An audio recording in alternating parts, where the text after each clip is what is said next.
Hey everybody, so I had a lot of fun doing the top 15 favorite horror movies video. A few people said I should do more list videos like that for different genres of film and books and video games and all that kind of stuff.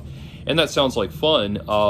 And so moving forward in that direction, one person actually asked for a video of my 15 least favorite horror movies, and it was funny because they said they wish they could afford to pay me to do the video, and I thought it was funny. It's like, you think I need financial incentive to talk about bad horror movies? Gosh, Jordan, I wish we could afford to pay you to have sex with Scarlett Johansson, Anyway, so before I get into this, there are a couple of things to think about. The first thing is, with anytime I'm doing a pessimistic list, a worst something like that, it's worth pointing out that for even the worst movie you've ever seen, many people put in many hours of hard work and determination, making the movie throughout principal photography, editing, post-production, advertising, writing, all of that stuff. People put in so much time and so much effort. And I don't ever want to sound like I'm just belittling something that people worked hard on or put in a lot of time and effort on. I don't want to go there because obviously for any of these movies, there are people for whom these movies mean a lot to them. So that were involved in it, that they're very proud of their work and it means a lot to them. So I don't ever want to sound like I am just ridiculing for the sake of ridiculing. I want to try to offer constructive and insightful criticism. And the list that I have here runs the gamut from big budget Hollywood studio movies to small independent B movies and things like that. And through it all, I wanted to make sure that I had something insightful to say about each of these, because the thing with horror movies is not only are there more bad horror movies than could ever possibly be quantified, but there are horror movies, and horror is a unique genre in this way. There are horror movies that are meant to be bad, and I'm actually going to address some of those in this list. So there are horror movies that are meant to be bad, and because of that, it's difficult to then put that on a list of the worst horror movies, because people are just going to say, well, yeah, it was supposed to be bad. It was supposed to be cheesy and cornbally and ridiculous. What do you expect? So that's something to really consider in all of this. It's not just that they're bad, it's that there are unique insights into the craft of storytelling and the craft of filmmaking and that sort of thing that could be observed and commented on within each of these. Finally, one other thing is there are a few entries on here where I didn't just do one movie, I did entire franchises, because the entire franchise is inherently inherently pathetic and ridiculous. But anyway, so getting down to business, 15, Child's Play. And in this case, I am only talking about the first Child's Play movie. Child's Play 2 is actually, while I'm still not crazy about the story, from a technical standpoint, it's actually really well done, especially the final sequence in the toy factory. The way that's shot, the way it's set up, the staging of it, the choreography, the special effects, everything around that is beautifully done from a technical standpoint. So I really can't, I really have to commend it at that point. Child's Play 3, I think, was largely forgotten by a lot of people. And when they brought back the series and they started doing The Bride of Chucky and The Seed of Chucky and all of that stuff, at that point, I think they actually hit their stride, because while I'm not a fan of those movies, they at least embraced what Child's Play as a franchise really needs to be, which is this kind of ridiculous, absurdist horror comedy thing, with Chucky as a sort of quasi-protagonist and things like that. Those work for what they're trying to accomplish, but the first The first Child's Play does not work because it's not trying to be funny. It's not particularly spectacular from a technical standpoint. It has really only one special effect, and that's the doll. And the thing is, I just can't. I cannot get behind. Not only can I not get behind this doll being scary, I can't get behind it being much of a threat. Uh, so you have a doll that has been infused with, due to some sort of black magic, has been infused with the soul of this fugitive criminal. And thanks to that, it now runs amok, terrorizing and murdering people. Okay, so it kind of gives itself a little too much license with the use of quote-unquote magic. In writing, in fiction, magic is not a license for you to do whatever you want.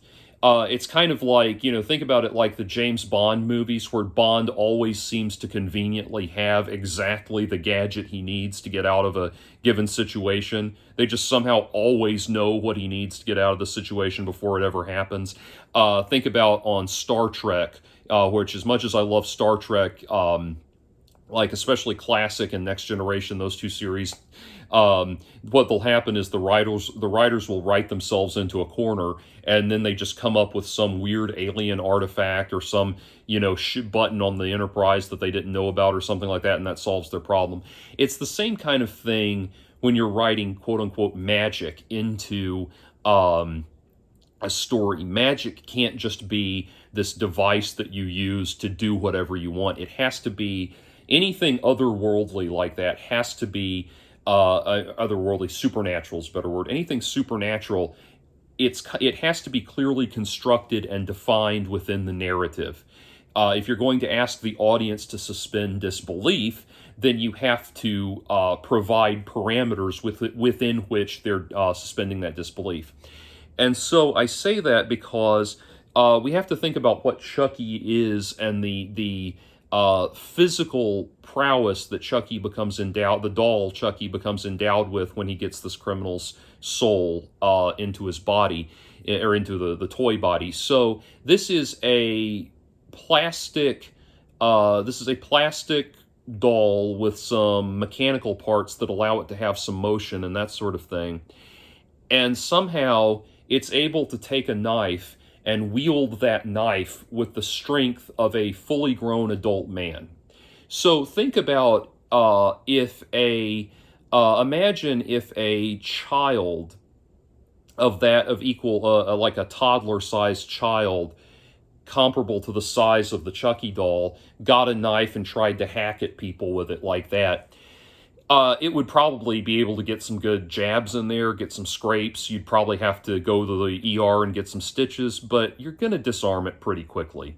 And it's not going to have, contrary to what you've heard, it's actually very difficult to stab someone to death. And so it's not going to be able to have the propulsive power in its arm to really drive the blade deep into the flesh and that kind of thing is what I'm saying. And so and I say this, by the way, I in my writing, my fiction, I do a lot of horror writing, I do a lot of crime writing, that sort of thing. I actually there's a really good book called, it's the How Done It series, and I'm trying, How Done It. It's a really good series of books for information for crime writers, and I have the one that's about, it's about how wounds work and everything, and how, how wounds, like how gunshots work in different parts of the body, how, knives and stab wounds and that sort of thing, to help you write realistic injuries and that sort of thing. And it's really worth reading because there's not this unlimited range of what can be accomplished within, not everybody has the strength necessary to physically overpower someone, to drive a blade deep enough to cause them life-threatening harm, that sort of thing.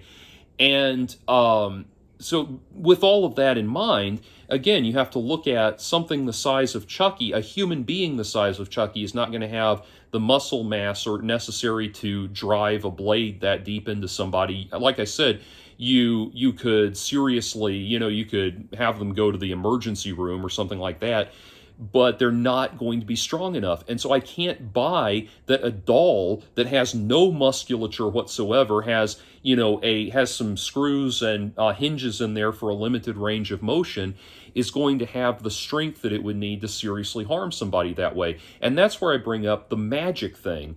Magic is already, because magic, the doll can do whatever it wants. The doll can be as strong as it needs to be. The doll can be as fast as it needs to be. The doll can be as quick-witted as it needs to be, because magic. And so that's the thing. It's not a realistic, it's just not a realistic suspension of disbelief. Also, as other people have pointed out, it's how does Chucky die? I'll try to limit the spoilers, but, bear with me. How does Chucky die in the first Child's Play movie? They put him in a fucking fireplace. I mean, or do they? It's been ages since I've seen that movie. I'm going with they put him in the fireplace. But anyway, it's a doll. It should be easily physically overpowered. Once you get past the uncanny valley experience of seeing the doll attacking you, once you're comfortable with that, it should be fairly easy to overpower. So I just can't buy the concept. Anyway, the next one, World War Z. Okay, so World War Z is a formula zombie picture starring Brad Pitt. And here's the thing. The reason this is one of the worst horror movies ever made is because it is one of, if not the most egregious examples of misusing the source material. World War Z, the novel, is one of the best horror novels ever written. It's written by Max Brooks, who's Mel Brooks' son, and he also wrote the zombie survival guide and stuff like that. He's fascinated with zombies. World War Z is about is set in the world after a zombie apocalypse. The zombie apocalypse has already been contained. My little zombie. Anyway, the zombie apocalypse has already been contained. It's already been put down, and the world is now recovering. And as the world is recovering, there's this journalist who is ostensibly the narrator of the story. This journalist is going around collecting firsthand accounts from all over the world of different people and from different cultures all over the world of how they survived throughout the zombie apocalypse. And so it becomes a framing device for each of these shorter stories, these individual stories of these people recounting their events. And it's fascinating. Every one of them's written as an interview and all of that, and it's just brilliantly done. It's some of the most brilliantly original horror writing that has ever been done, and it works on such a great level of sociological analysis, because there's all of this satire and there's all of these wild political implications and everything, and you have like all of the different cultures that are involved. Talking about horror movies, so there's going to be plenty of Mitzi jump scares. Anyway, so all of the different countries involved are satirized in different ways. Like, for example, they're interviewing one soldier, American soldier, who's talking about how they're having to snipe zombies. They have to shoot them in the heads. They're having to take down wave after wave of zombies on the front lines during the war, and they had they were provided with specially designed helmets that play music, and so they're having Iron Maiden pumped into their helmets while they're shooting them down. And that's it, satirizing kind of this very Americanized sort of Joe Sixpack concept of how you'd encounter a zombie apocalypse, and other cultures are looked at differently as well throughout that lens. It is a brilliant, beautiful, amazing book. I mean, I read the book. I cannot recommend it highly enough. And for some reason, they took this brilliant source material and they ignored it and made this totally unrelated zombie apocalypse movie. And what's terrible is it doesn't even try. They literally just bought the name and put a different movie with it. It doesn't even try to have anything associated with Max Brooks's world building. For example, in the movie, the zombies are very, very quick moving, and they can they somehow have this instinctive ability to pile on top of each other to create mountains to go over barriers and stuff. And it's again, it's kind of the magic almost. It's like, they can do whatever they want. We don't have clearly defined parameters for what they are. And and the thing is, like, the zombies in the movie can move really fast, and they're really, sharp and quick to act and everything. Well, in the book, Max Brooks talks about how no, you wouldn't have that with zombies. You would not have zombies would not be moving faster than they would be when they were living human beings, because zombies are basically a disease that has taken over the body, is reanimating the body of a corpse, is reanimating a corpse, a dead body. And so you're going to have, when that's happening, you're going to have rigor mortis setting in. You're going to have the flesh starting to rot, and the muscles and everything starting to rot and decay, and they're going to be falling apart and that sort of thing. So they're going to be moving much slower, and they're going to be, ambling around in a very stilted and confused manner. They're not going to be these super fast, sleek killing machines. It's just, yeah, no, skip it. Anyway, Arcade. Number 13, Arcade. I need to be marking these off as I go. Number 13, Arcade. So this was one that came out was made by a B-movie independent studio called Full Moon Pictures. They are, or Full Moon Studios. They've gone through Full Moon Entertainment, a lot of imprints, but Full Moon is the company. And they are most famous for creating the Puppet Master series. And the Puppet Master series is perhaps at this point most famous for launching the career of a one Greg Sestero, who would go on to appear in The Room, and Tommy Wiseau's The Room. And so anyway, getting back to Arcade. So the word cringe gets kicked around a lot in movies and talking about any kind of media. It's just, cringy and all of that, and it really gets overused, and I especially don't like it when it gets used as a weapon. People say, "Oh, your views are cringy." Like, okay, so I'm not supposed to have my opinion because you find it personally embarrassing. My opinion is not a personal matter for you to be embarrassed by, that kind of thing. But in this case, in the case of the movie Arcade, it is so true, because every line of dialogue in this movie, every single line of dialogue in this movie sounds like it was written by a 4-year-old. It is the weirdest, most cheesy, cornbally, ridiculous dialogue you can possibly imagine. And the plot is ridiculous. It was obviously made for no money. I saw this back in the day, back in like the early 90s when it came out. I remember renting it because I was fascinated by virtual reality and by computer graphics. Anything to do with really high-end, high-tech computer graphics I was fascinated by. And you have to remember, back then, we're talking about 30 years ago, computer graphics were not as easy to come by as they are now. And so it took a special effort and a lot of really skilled programmers and animators to deliver those graphics. So I don't remember how, but I got a hold of a brochure. It must have come with some game I bought or something like that. But I got a brochure of upcoming releases from Full Moon Studios. And I remember the only one that I was interested in was this movie Arcade, because it's about virtual reality. And it was sold on having really cool computer graphics effects and everything, and you're going to feel like you're lost in this virtual world.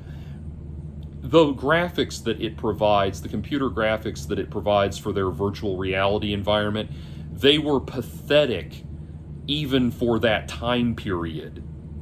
And there's no when the people enter the virtual world, there's no immersion. There's no immersion into that world at all. It's them interacting with. It's them basically obviously standing in front of a blue screen, pretending to be interacting with solid objects and that kind of thing. Kind of like if you ever watched Nick Arcade back in the day. It's that same kind of premise. It's just heinously badly done.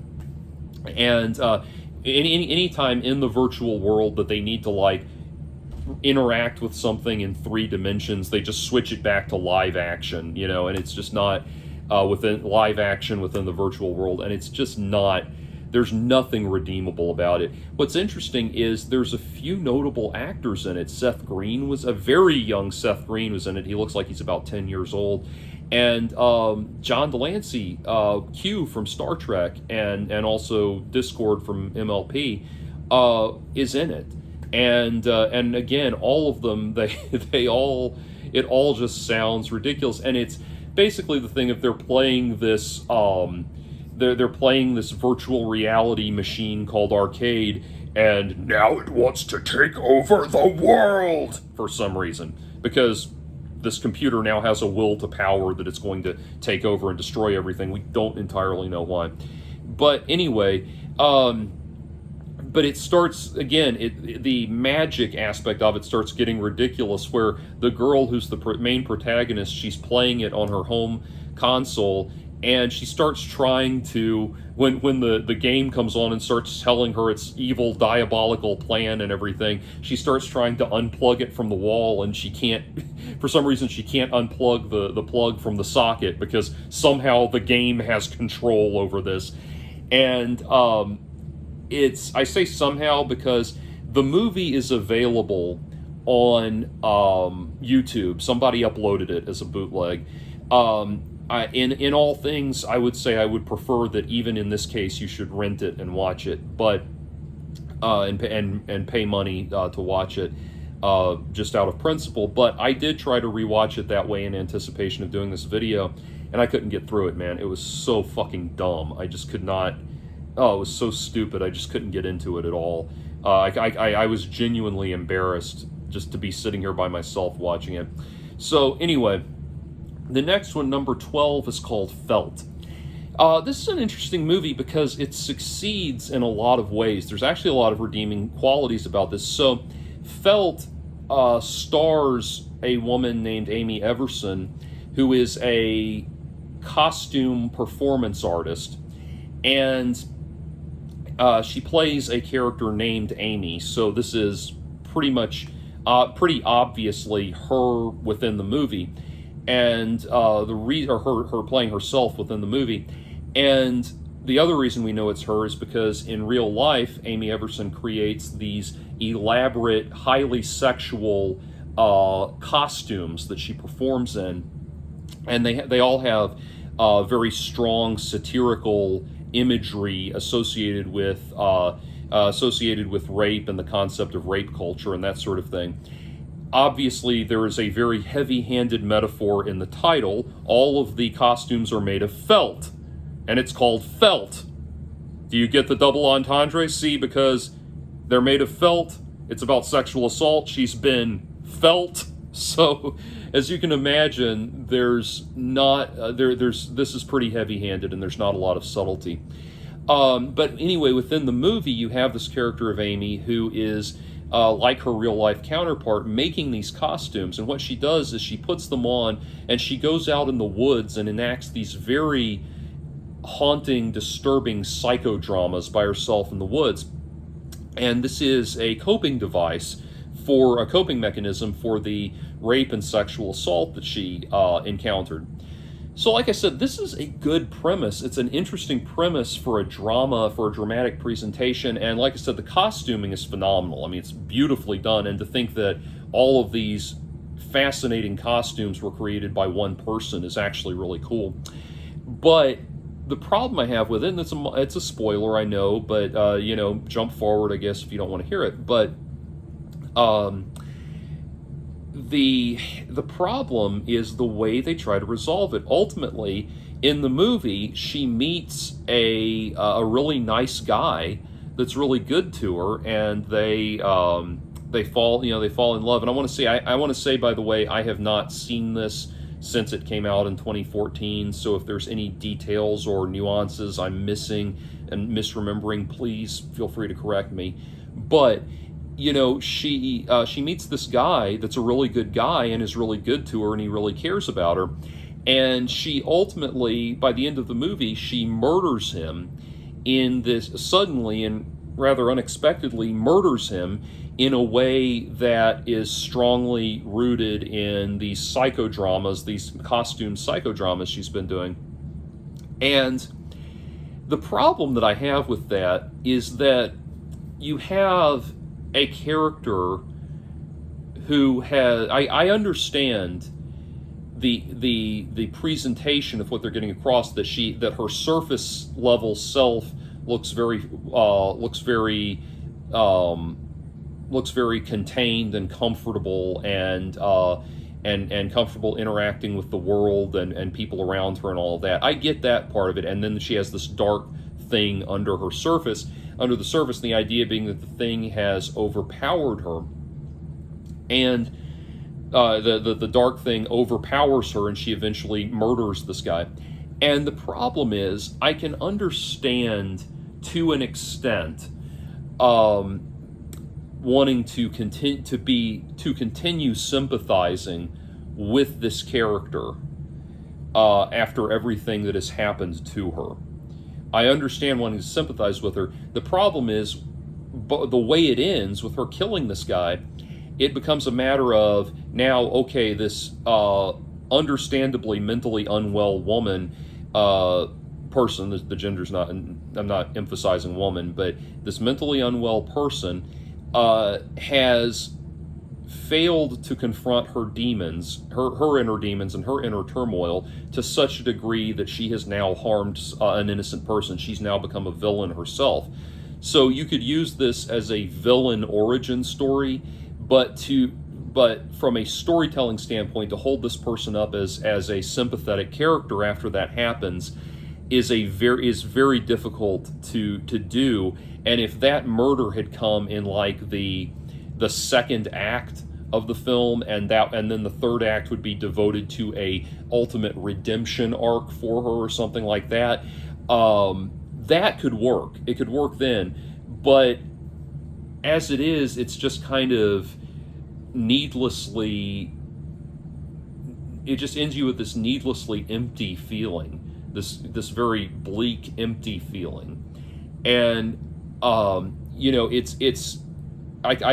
included in this list of horror movies, like I said, with the favorite horror movies, a lot of what we're going to see here, a lot of times there are works that don't classify themselves within the horror genre, but because of the gratuitous excesses of the violence and the kind of prurient way in which violence and terror is presented, they kind of naturally cross over into the horror genre. And that's where I'm putting this one.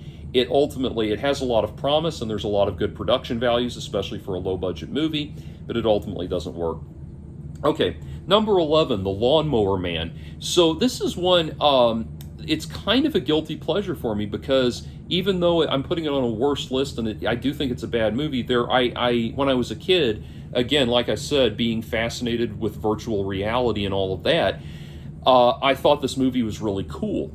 And the thing is, as a kid, the things I loved about it were the really cool animations, computer graphics animations and everything. So some of the computer graphics animations that you see in the movie were created for the movie, and they look really good. And the famous thing of Job at the very end, when he looks like he's made of copper, copper filament and everything like that. That's all really cool, and there's some really cool stuff, and some of that is even aged pretty well. But a lot of the virtual reality sequences that you see midway through the movie, towards the beginning and midway through the movie, all of that was co-opted from a series of home videos called the Mind's Eye series. And they did the Mind's Eye, Beyond the Mind's Eye, and then I think it was Gateway to the Mind's Eye. Jan Hammer did the soundtrack for the first one, and for the second one, and that's really good. Thomas Dolby did the soundtrack for the third one, so there's really good music in all of them, and they have really beautiful CGI graphics, even for the time period. They look a little dated now, more than a little dated now, obviously. But at the time period, again, people were buying the mind's eye videos, home videos, just to watch them. I mean, obviously there's a, tripping, head trip aspect to it. But people were watching these things the same way they'd watch something like Koyaanisqatsi and that kind of thing. Really cool computer animation was much harder to come by. And so as a result, you had people taking this, taking this very, very avid interest in these computer animation videos. And so I would say just watch the computer animation videos and forget about the ridiculous movie with its ridiculous plot. Also, another reason I have to put it on here is this was a movie that was famously disowned by Stephen King. He sued. It was originally presented as Stephen King's The Lawnmower Man, and it's another case like World War Z, where in this case there's one scene in the entire movie that is relevant to, it's a crime scene, investigation scene, that's relevant to King's actual short story, The Lawnmower Man. The actual Lawnmower Man short story has nothing to do with this wacky virtual reality adventure that they eventually come up with, or they come up with for the movie. So he sued to have his name taken off of it, and it is an utterly ridiculous picture. If that weren't enough, there's also The Lawnmower Man 2 Beyond Cyberspace, which, like I said, I liked this movie as a kid, so I went to see that one in the theater.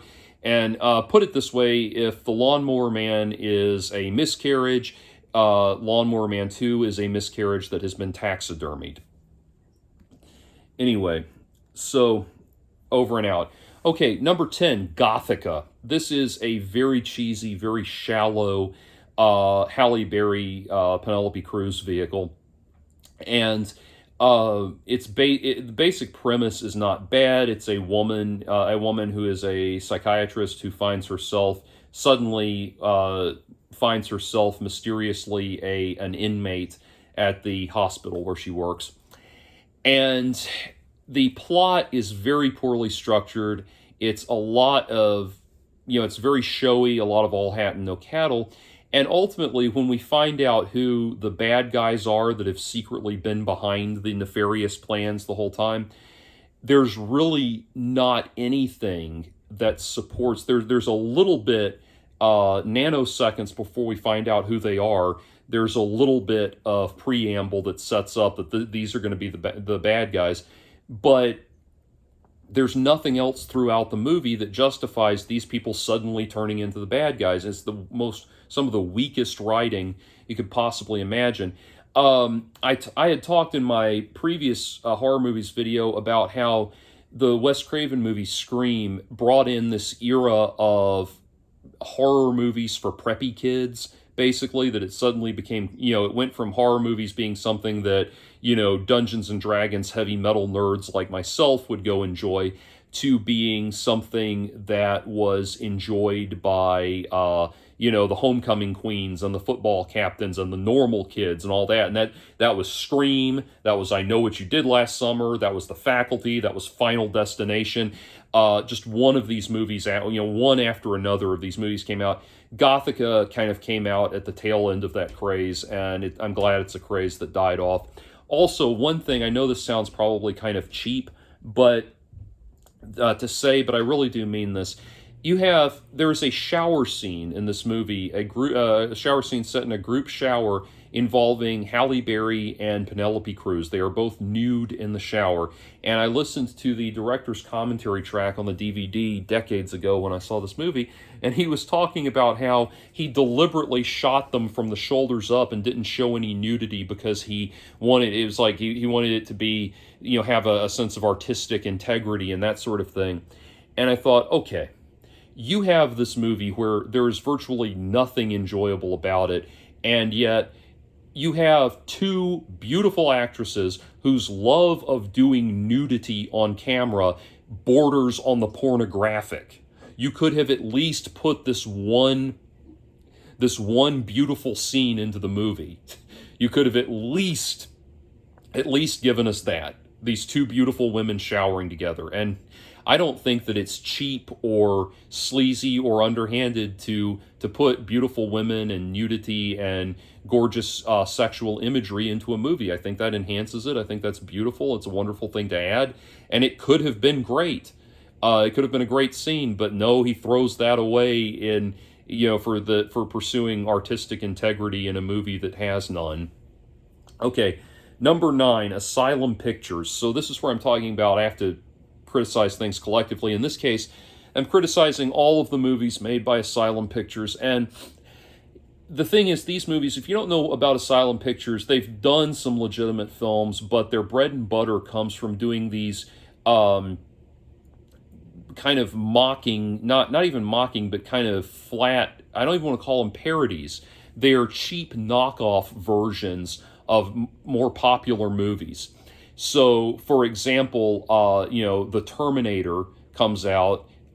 They do The Terminators is their movie. So it's one letter away from the original, the picture, the more popular picture. They did. There was Transformers, so they did something called, I think, Transmorphers or something like that.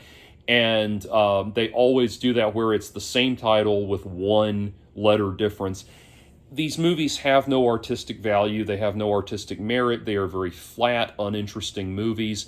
And the only conceivable purpose for these films is to the only conceivable purpose for these films is that hopefully you're in the video store or you're on the flipping through the pay-per-view and you accidentally rent their movie by mistake. It's literally that, and it's kind of like, why are you just eating up resources and time and money and all of this stuff on on something that is not just does it have no value, but you willfully have no value. It borders on consumer fraud. It borders on being a scam. And so I just find the whole concept distasteful, and so I have to put it in there.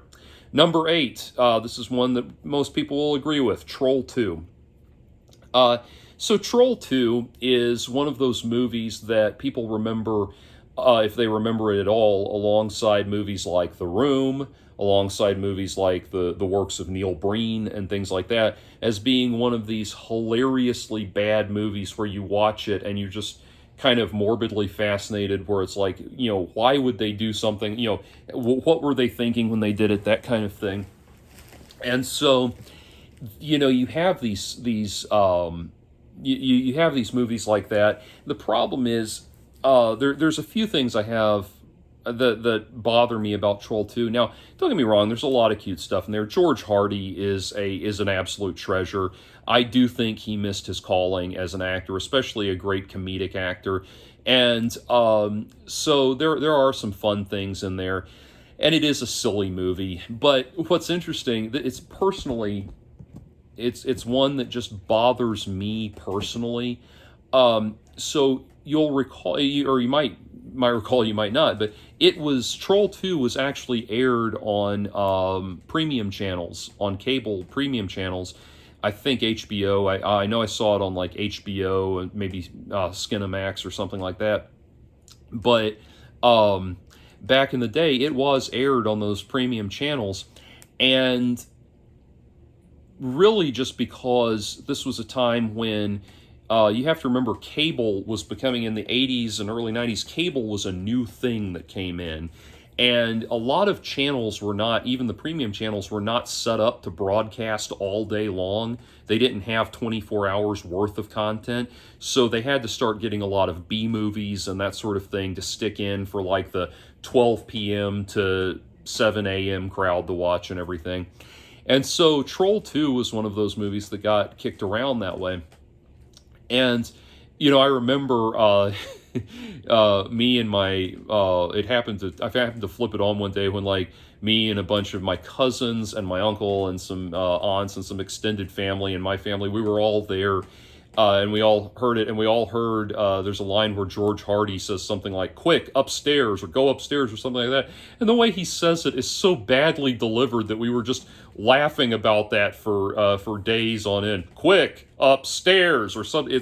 something like that. I don't remember exactly how he does it, but he does it in such a weird, stilted way. And but you may recall in some of my videos I talked about having an eating disorder when I was about that age, about 11 years old when I saw this Troll movie. And so much of Troll 2 tries to gross you out with nauseating things to do with eating and stuff like that. And the very final scene in the movie is where we think the trolls have been defeated, and then possibly, and then the little boy comes down the stairs and the trolls are in the kitchen eating his mother. And of course his reaction is to go, "They're eating my mom!" Because yes, that's a realistic response that a small child would have if he saw his mother being eaten by trolls. But anyway, and then one of the trolls looks up and says, "Hey kid, you want some?" And for some reason, all of the intestines and the innards of this dead body are green. And that's something to do with the movie. I can't remember exactly what, but they're all green, and it ends that way. And it was just gross and awful. And it's just sickening. And dealing with, having an eating disorder and being like emetophobic and being nauseous all the time and everything, that just really was just hit me the wrong way, and it bothered me for a long time. So for that personal reason, also, one of the things, there's a movie, I think it's called The Worst Movie Ever Made or something like that, but it's a documentary about Troll 2 and the Troll 2 fandom. And there's really this is why I made it a point to emphasize that even in the worst movie you've ever seen, there are people who took the project seriously and it really mattered to them and they feel accomplished for doing it and that sort of thing. And the reason I bring that up is because there's this really heartbreaking scene in Troll 2, in the documentary about Troll 2, where a bunch of fans are having a screening of Troll 2, and they reach out to the director, and he's this he's like, I believe, if I recall correctly, like this European gentleman. He's from another country. He doesn't speak a lot of English, and they entice him to come out to this screening of the film, thinking that by convincing him that there's this real, legitimate, unironic fandom for this movie. And he comes out, and he flies all the way out, travels to this showing, to discover that there's people laughing at him and mocking him and ridiculing him. And he thought they lured him out there on in a very dishonest, unethical way. And he finds out that really he thought that finally, after all these decades, people are respecting my work and everything, and no, they're just laughing at him. And it's really cruel and really heartbreaking, and it's very hard to watch. It's different for like an actor, like a guy like George Hardy, who is basically, you can tell he's a real sweetheart, but he as a person kind of has sort of a dumb jock person, kind of good old boy dumb jock personality, and he's just being silly.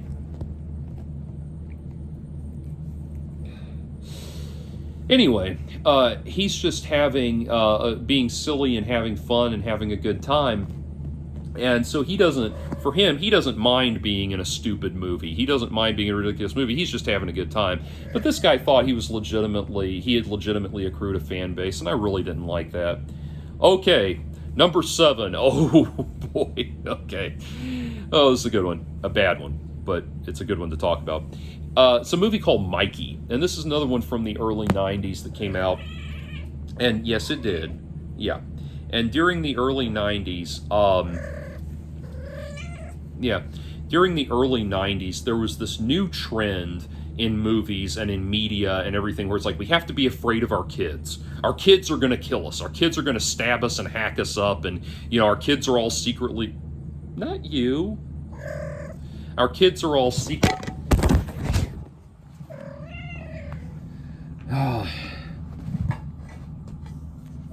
The idea that our kids are all secretly psychopaths and they're all going to kill us and hack us to death in our sleep and that stuff. And there were all of these movies coming out at the time. Children of the Corn was a great example. Probably the most famous example was Macaulay Culkin in The Good Son. Another really bad movie, but it's not quite as bad as this one that I'm talking about, Mikey. And okay, basically it's... If the John Ritter comedy Problem Child was a serious drama, you'd probably have something like this. Mikey is just this sociopathic little asshole that likes murdering people. He murders his whole family. No one ever suspects that it might be him. He gets sent off to live with another family He gets angry at them and kills all of them, and that's the fucking story. And it's one of these things where it's just the emptiest, most you just finish the movie with this feeling of all of the potential goodness of humanity being completely drained out of you. And it was just made. It was one of the movies that was blacklisted under the whole video nasty controversy. And I don't think that this or any movie should be censored. But it really was just that. It was one of those movies where it's a video nasty of like how awful can we make this? How awful of an experience can we give you? It just feeds into this horrible cultural cynicism about a very confused and difficult time. You have to remember the parents, the boomers, my generation's parents, were sold a bill of goods about a lot of things, about juvenile delinquency, about child abduction, and a lot of things, and that's what fostered the helicopter parenting movement that ultimately brought us the millennials and all the wonderful, horrible, disturbing things that millennials, go on and rail about and everything. So this movie was just trying to capitalize on that cultural cynicism of the time with absolutely no redeeming factors whatsoever. So anyway, okay, number 6. Another, oh boy, here we go. Number 6 is I Spit on Your Grave. I Spit on Your Grave is a rape and revenge picture, and rape and revenge is a horror subgenre there's actually several of them on this list, but rape and revenge is exactly what it sounds like.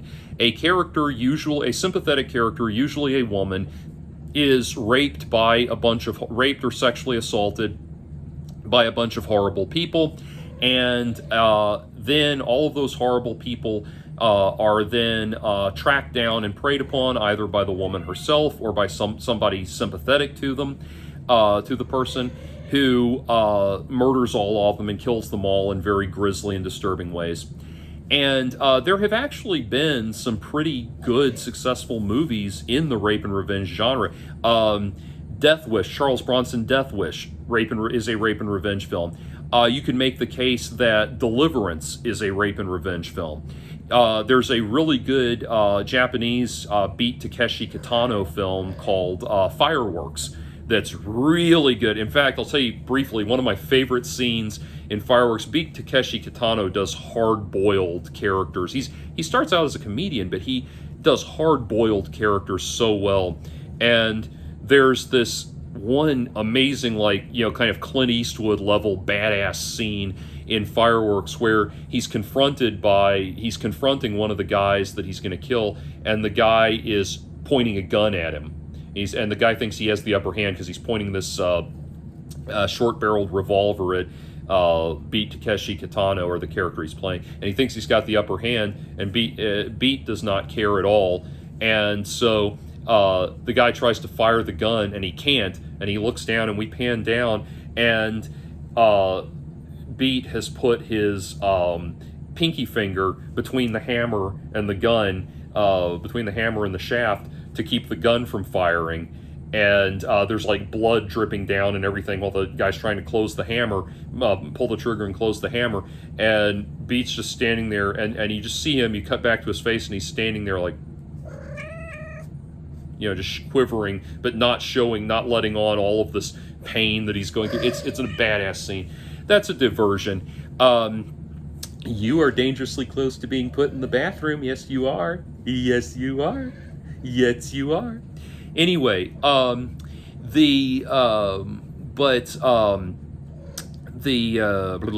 back to I Spit on Your Grave. So there are some good movies in this genre, but by and large, it is a pure exploitation genre, and it's another one of those genres that leaves you feeling very empty.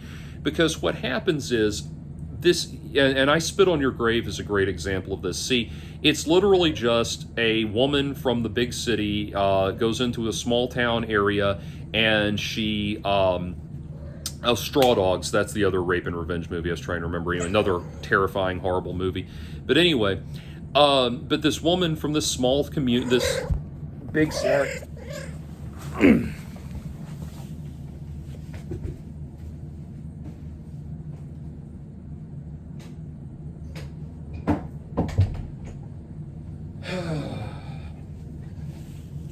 She's been fed. I don't know what she's going on about. Anyway, so this woman goes into this small town, rural community, and basically all that happens is this group of sleazy men, sleazy rednecks, see her, and they track her down and rape her, and then she turns right around and comes back and kills all of them. And it's literally that, with no character development, no transitional character development that would show her evolving from one mindset, a victim mindset, to a revenge mindset or anything like that. It's literally just boom, boom, boom, and that's it. Again, it is a horribly empty feeling movie. It is done with absolutely zero style, absolutely zero technical acumen. It is just a very poorly done movie. And the thing is, the way it's shot and the way it's done, you get this feeling watching the first half of it, where this horribly protracted rape scene takes place. You get the feeling that this movie was done to indulge the rape fantasies of a bunch of really deranged perverts that would go to see it, and then the second half is like used to justify it. It's like, oh, we did this horribly lascivious, disturbing rape scene that feels like it was done for the prurient interest of the audience, but it's okay because all the guys get killed, so you can't blame it on us. And it's just very nakedly just nakedly cynical in that way. And another one thing that really bothers me about it, again, is not only is it a completely worthless, empty experience from a storytelling, narrative, viewing standpoint, but again, it's so badly done. Like, I can respect movies that it's kind of like, there's a famous Japanese a series of Japanese horror movies called the Guinea Pig films. The first one is called Flower of Flesh and Blood, and it was basically a Japanese special effects studio trying to show off how realistic they could make their horror scenes. And Flower of Flesh and Blood has no plot except that it's basically a fake snuff movie. That's all that happens, a very grisly fake snuff movie. Famously, Charlie Sheen, the actor Charlie Sheen, saw it, thought it was real, and turned it over to the FBI.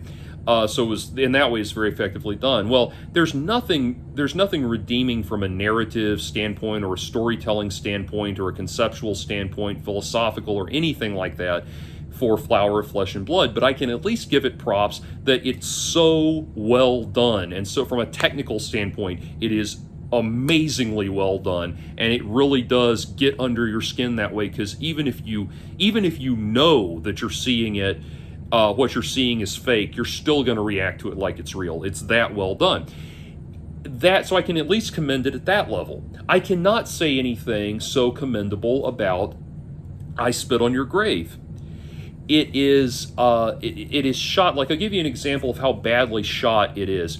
There is a scene where, during the horrible rape that goes on, there's a scene where it focuses in on the face of one of the men that's thrusting into this woman, and and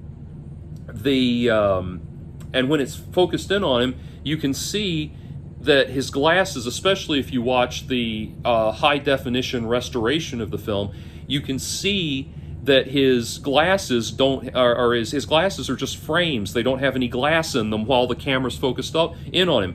Why does it look like that? Or why did they do that? Because they lack the technical acumen to shoot his face without making the camera show up in the reflection on the glass.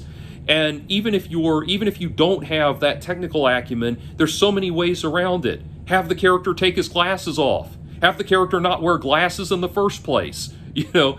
And so it's just so badly done on every level. It is a completely worthless movie. There was a remake that was done in the 2000s. I have absolutely no desire to see it. But anyway, the first one was bad enough. So I spit on your grave. This next one, I don't know if you would call this the number five. The number five movie on my list. I don't know if you'd call this a horror movie per se, but it uses all of the, or so many of the tropes of classic horror that I think it deserves to be considered in this light, and that's The Shape of Water. Now, Guillermo del Toro is a director that I actually really admire. Pan's Labyrinth is a phenomenal movie. In fact, I regretted not putting it on my favorite horror movies list. I should have. If I had done like a top 20, it would have been on that. That's a phenomenal movie. That's a movie that I will never get tired of seeing, and it's just brilliant and beautiful, and it's just gorgeous. It feels like if Neil Gaiman collaborated with Dante Alighieri or something like that. But anyway, so I like Guillermo del Toro. This movie, I really disgusts me because I'm aware of the kind of social justice messaging that's being implied in it.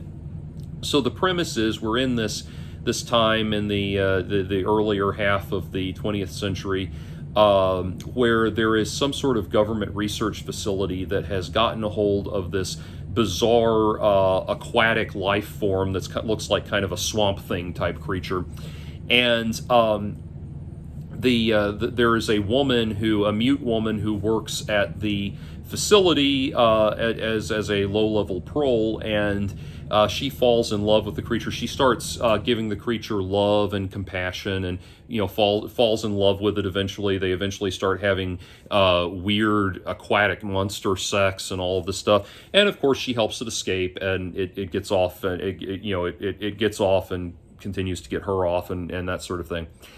So, it's that thing, it's trying to do that thing kind of like E.T., where we subvert the expectations of the dangerous creature, and it turns out, or Edward Scissorhands or something like that, where we subvert the expectations of the dangerous creature and it becomes very sweet and loving. That's not necessarily a bad idea in and of itself, but the kind of messaging is really what irritated me about this movie, because I realized and understand if I had not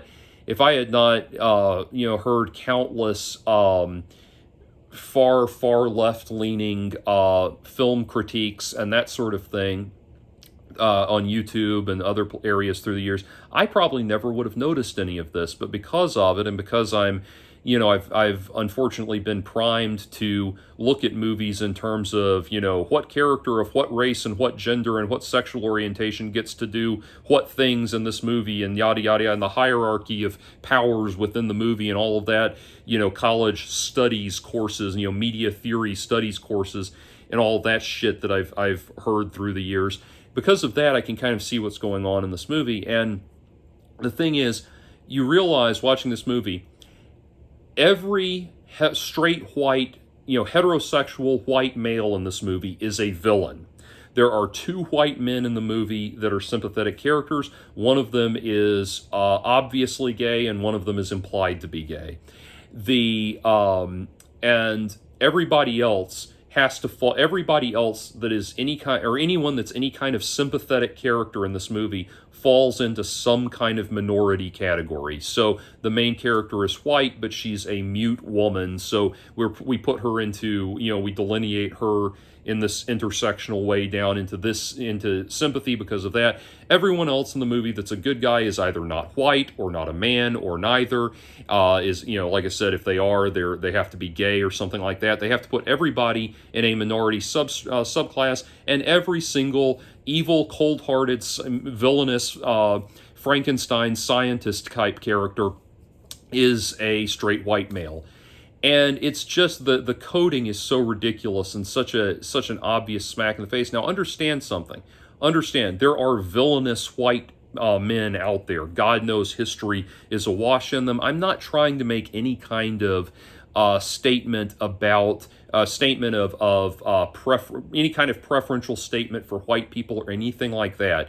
What I get tired of is the utterly asinine, shallow social justice preaching of it. That's what irks me.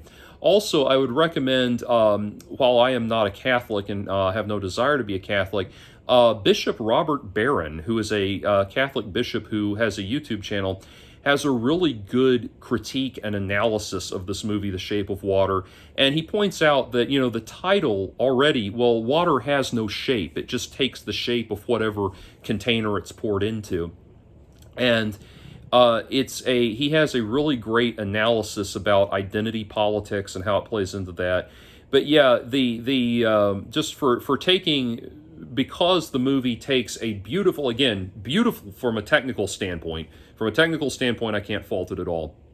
It takes a beautiful looking film, a beautiful setting, and a potentially very engaging premise, takes that and uses it just to beat you over the head with, don't you just feel guilty and miserable for just being white and being male and just being all these horrible things that you're not supposed to be. Everyone knows you shouldn't be those things, so how dare you just keep on being them?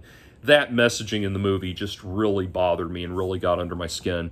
So, for that reason, Shape of Water.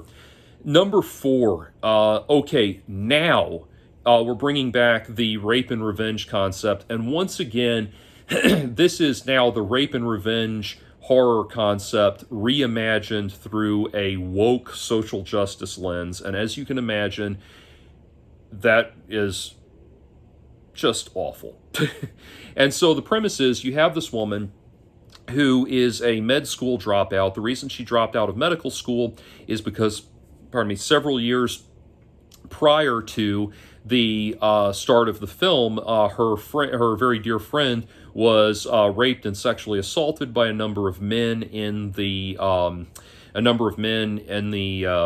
college that they went to in this horrible gang raping scenario, and she died by suicide as a result, and all of the men got off scot-free.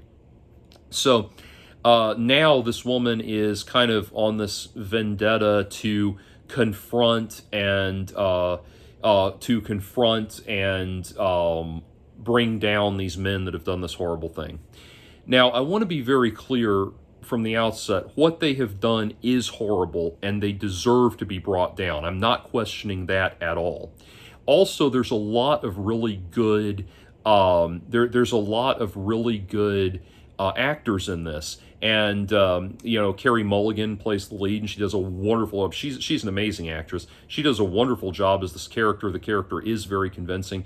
Bo Burnham is in it in a serious role, in a supporting role, and he kills it. So there's a lot of good actors in this. And Laverne Cox is in it, and she's stunning and brave. Did I say that right? Okay, good. Anyway, so there are a lot. I'm not knocking Laverne Cox. She actually is good, but there are a lot of good actors in this, and as as Roger Ebert said at one point, you sometimes you need a lot of really good actors to make a bad movie, because you have to have people that are so totally invested in this bad premise that they'll see it through, and make it and see it through and that sort of thing. And what ultimately happens is it's not the message, it's not the mission that she's on in the movie that's the problem. It's not the problem is not that it's the rape and revenge concept, but the revenge takes place on the level of public humiliation and personal confrontation and that sort of thing. And it's not wrong to want to confront these people that have harmed your friend and bring them to justice. That's not the problem at all.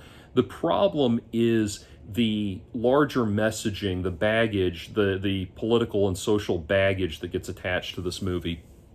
And there is a point towards the end of the film where she finally confronts the main guy who was responsible for what happened, and she's in the process of now staging it to make it look like to look like another rape has occurred and another assault has occurred. And he says to her, you don't understand. The worst thing that can happen to a man is to get one of these accusations. And she says, what do you think the worst thing, it's not verbatim, but she says something like, what do you think the worst thing that can happen to a woman, or no, it's a man's biggest fear is getting one of these accusations, and she says, what do you think a woman's biggest fear is? And that's where I really have a problem, where we try to take horrible experiences and put them into some kind of hierarchy. Being wrongly accused of rape and being raped are both horrible experiences. They are both devastating for the people that have to deal with them and have to go through them and have to live with the aftermath of them. In different ways, yes. But they are not, one is not meant to be thought of as better or worse than the other. And again, that's that feeling, that thing in woke cinema where I call it the you just sit there and think about what you did effect. Where this is something that's emerged in woke cinema now, where it's not just enough that we think about and raise awareness and consciousness of these issues and these matters. We have to also have an underlying, kick in the groin to the audience that says, you just sit there and think about what you did. Kind of like, it'd be like if you watch the movie Philadelphia, which is a phenomenal film. You can watch that movie and enjoy it and get a lot out of it and appreciate everything that he goes through and sympathize with him. But then imagine if there was some sort of dramatic monologue in the movie that was meant to be directed at you, the audience, that basically says, look, you're watching this movie without having AIDS. You don't have AIDS. And you think about, while you're sitting there not having AIDS, there's people that do have AIDS. And you're just sitting there enjoying your life and being happy when these people are having to deal with something bad. And that means you're an intolerant, evil asshole that doesn't care about other people. And you just sit there and think about what you've done.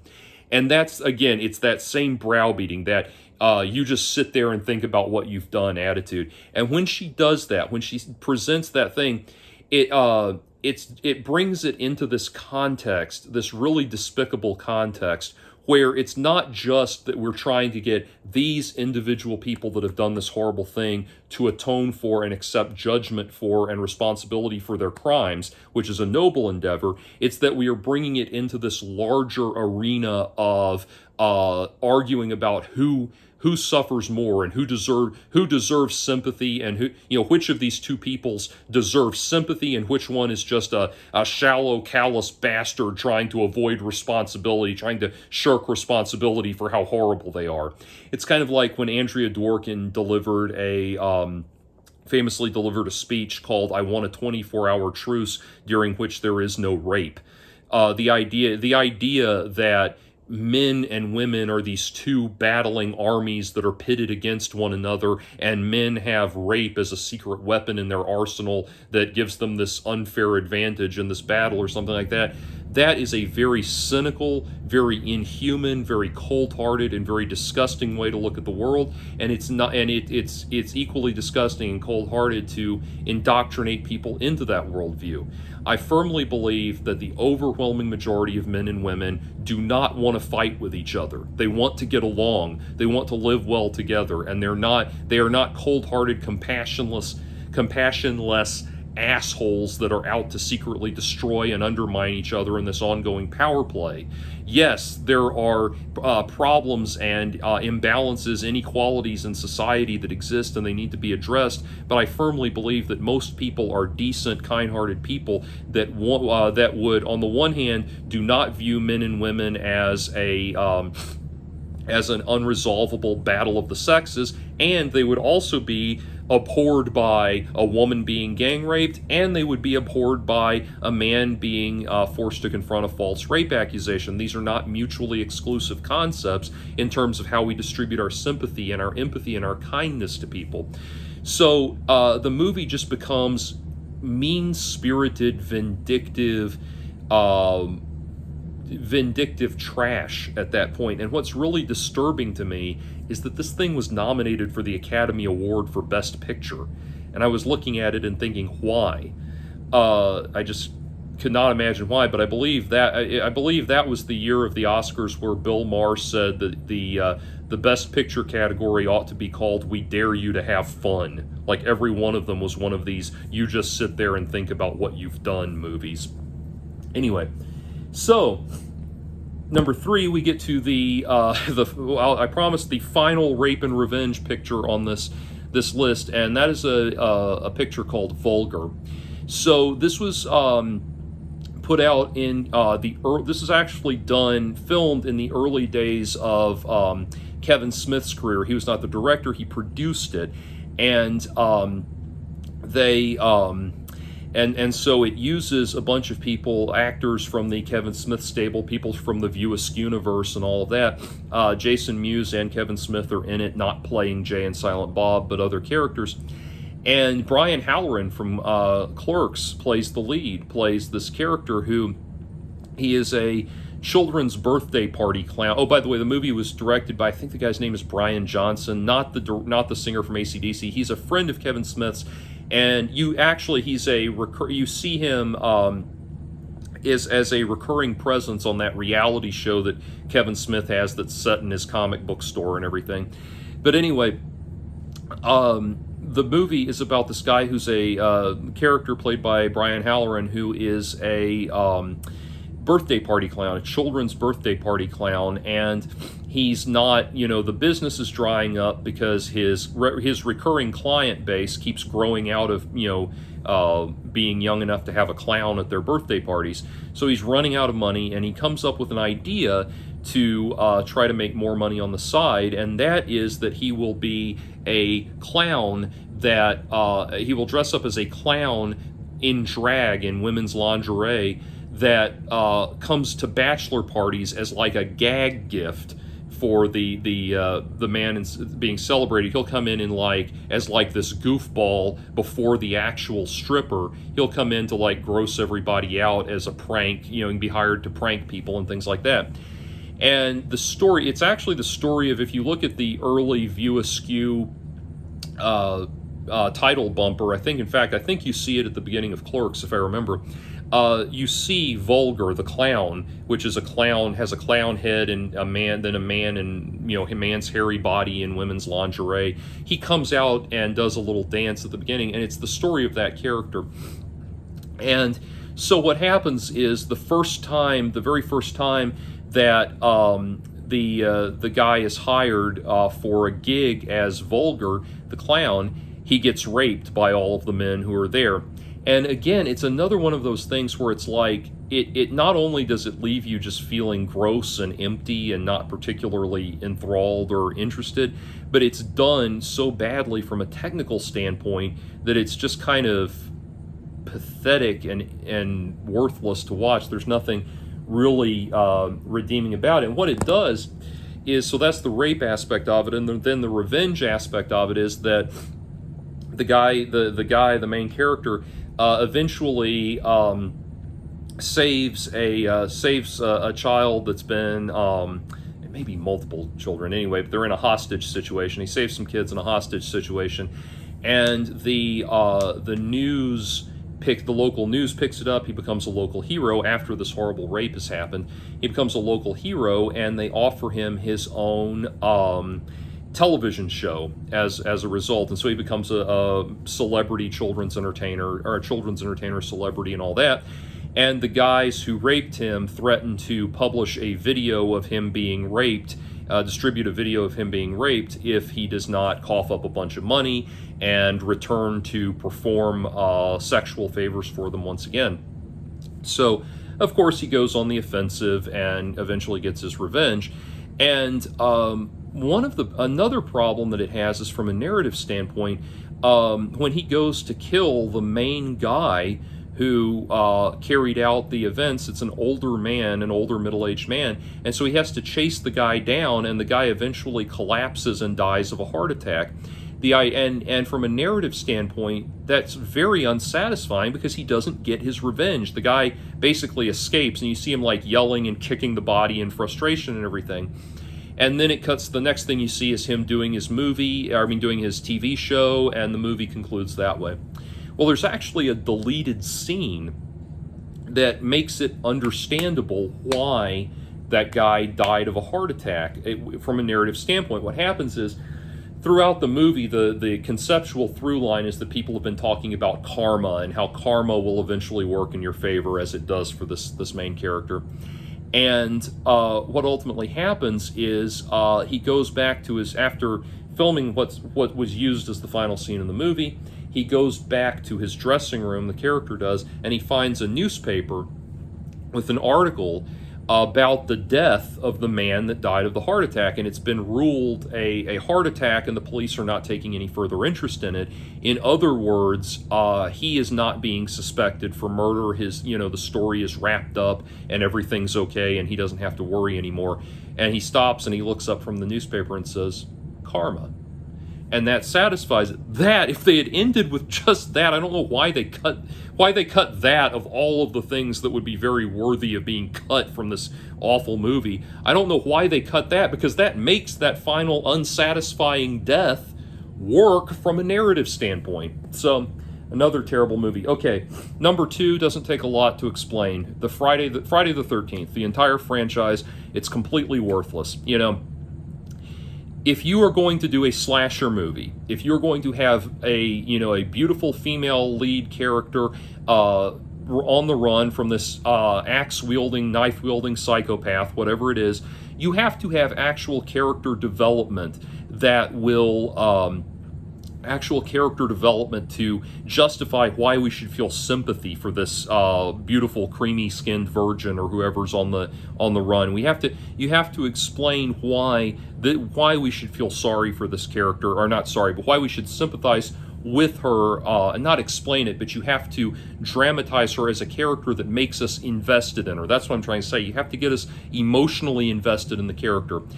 None of the Friday the 13th movies ever do that. None of them want to do that. None of them try to do that. This is just, it's just one excuse after another to set up a bunch of kids for Jason to come kill.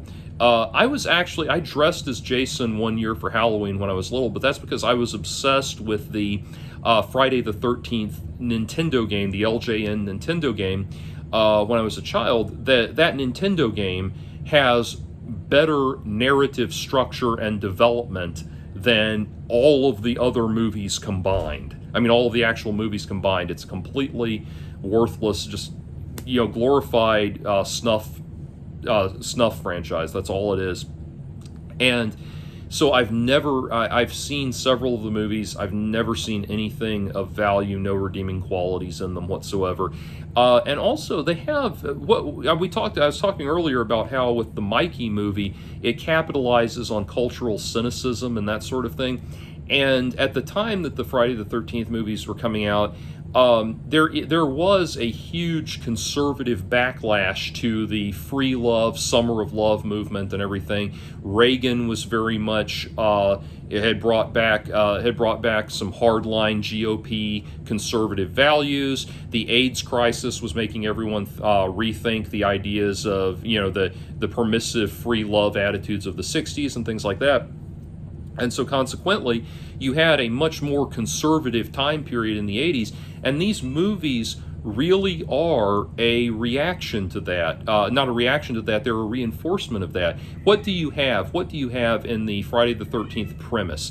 Jason, and then also Jason's mother in the first one, are two people who react violently to women expressing free and open sexuality. And that's basically what it is. The word gets thrown around way too much, and to the point that it loses all meaning, but it really is just a misogynistic backlash to women exercising free and open sexuality. Why these movies have endured for so long is beyond me. Why anyone is even remotely interested in the Jason character is beyond me. I'm not even interested in Michael Myers, so I don't know, and that's a much better developed character, so I don't know why Jason, who is Michael Myers without any of the character development, why anyone would care about that.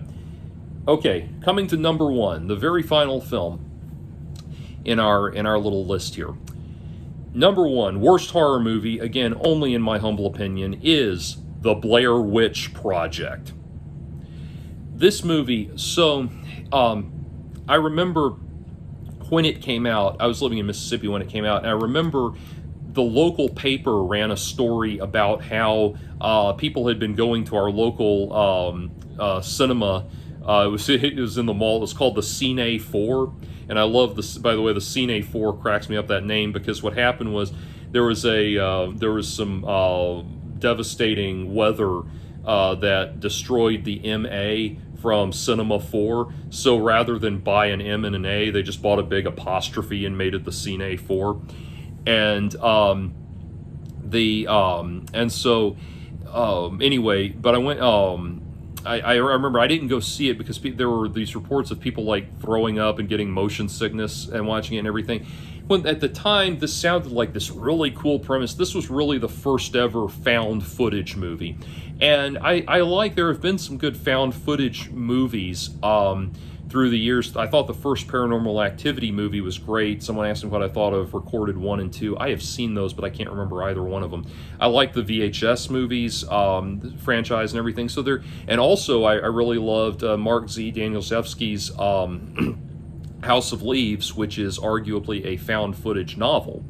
So there's a lot of cool stuff that's come out of that genre, but the Blair Witch Project, there's nothing to it. What is the Blair Witch Project? These kids run around in the woods and yell at each other, and then there's some footage of one of them getting hit over the head with a rock or something in a basement, and that's it.